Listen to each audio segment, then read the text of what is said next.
Eh bien bonjour à tous et bienvenue sur cette vidéo qui a trait à un piège, une trap en anglais, et c'est la Siberian Trap. C'est un piège finalement qui peut se jouer sur une ouverture sicilienne et c'est un piège introduit par l'usage de deux cavaliers et d'une dame et donc une menace de mat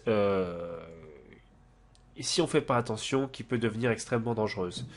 Alors, je vous propose de regarder tout de suite cette ouverture qui peut conduire donc à cette trap, à ce piège. E4, C5, c'est une sicilienne.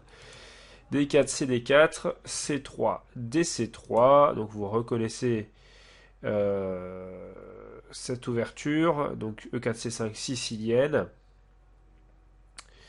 Et là, on est sur du cavalier prend C3, cavalier C6, cavalier F3, E6 pour empêcher peut-être cavalier en D5 ou simplement pour pouvoir soutenir la poussée du pion sur cette même case.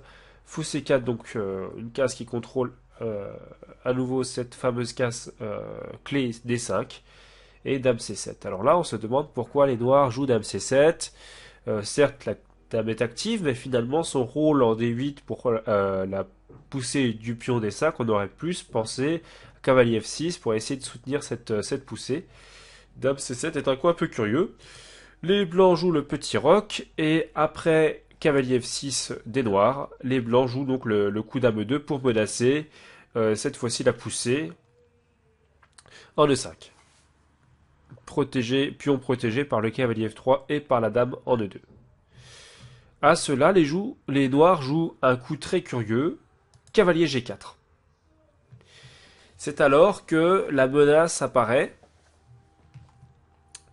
si les blancs ne jouent pas correctement et à plus forte raison s'ils jouent un coup comme H3, puisqu'après la poussée H3, il y aurait simplement cavalier en D4. Coup extrêmement fort. Vous l'aurez compris, si cavalier prend D4, dame H2. Je me fritze les moustaches. Et Fritz nous fait une belle petite allocution. Et si jamais après cavalier en D4, si jamais, donc évidemment, si dame E1, dame D1, pardon, par exemple, dame E1 ou peu importe, nouvelle variante, cavalier échec intermédiaire, dame prend et dame mat de la même manière exactement. Dites-moi, l'humain, ça sent le gaz? Mes circuits frétillent. Effectivement, ça sent le gaz puisque c'est mat. Et si jamais, par exemple, pion prend, c'est exactement la même chose. Euh, Maintenant, voyons voir si jamais nous prenons ici, bah, eh bien, si on prend nouvelle variante, si on prend en G4, il y aura effectivement la perte de la dame sèche, et sur fou prend E2 par exemple, pour éviter de perdre le fou en C4 en plus, une partie complètement perdante, puisqu'on a une dame en moins. C'est un piège extrêmement intéressant, puisque même certains maîtres sont parfois tombés dedans, et effectivement, il faut faire très attention. Jouer H3, ça paraît anodin, on le joue quasiment tout le temps sur des clouages ou peu importe. Mais en fait, on se rend compte que dans certaines positions, H3 est un coup dont il faut vraiment se méfier. J'espère que cette vidéo vous a plu. En tout cas, méfiez-vous de cette Siberian Trap, de ce piège sibérien, car il est extrêmement néfaste, vous pouvez me croire. À bientôt pour de nouvelles vidéos.